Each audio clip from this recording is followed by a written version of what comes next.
وعلیکم حضرت السلام ایک سوال اور ہے کہ مان لیجئے میں دوسرا شادی کر رہا ہے اور اپنی پہلی بیوی سے اجازت نہیں لے رہا ہوں، تو کیا وہ بیوی کے ساتھ کہیں نہ کہیں میں غلط نہیں کر رہا ہوں؟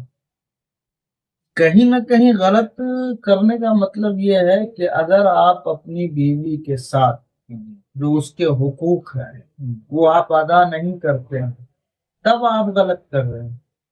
اور آپ نے دوسری شادی کی، جو حق آپ نے دوسری بیوی کو دیا وہی حق پہلی بیوی کو دیا.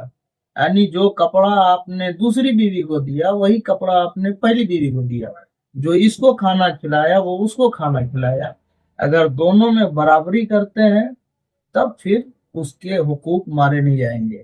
اور اگر اس میں کمی بیشی ہوتا ہے تو ایسی صورت میں حقوق مارا جائے گا. تب اسلام کہتا ہے کہ تمہارے لیے ایک ہی بیوی کافی ہے. یعنی خلاصہ کلام یہ ہے کہ حقوق العباد یعنی بندوں کا جو حق ہے وہ نہیں مارا جانا چاہیے. اگر آپ دو بیوی رکھنے کی کیپیسٹی ہے تو دونوں کو برابر نظر سے دیکھنا اسی کو حقوق کو ادا کرنا کہتے ہیں. اور برابر نظر سے نہیں دیکھتے ہیں تب جو ہے آپ کا.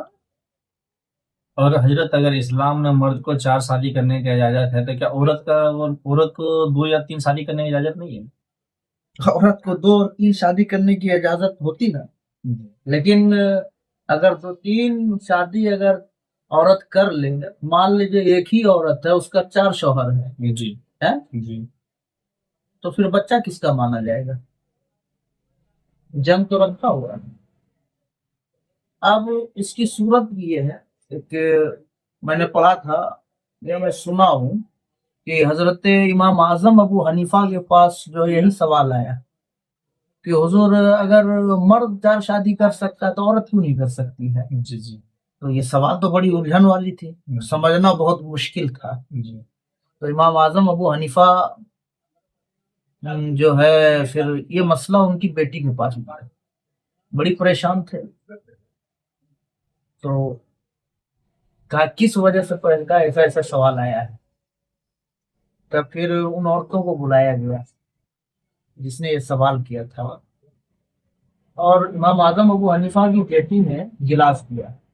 گلاس دینے کے بعد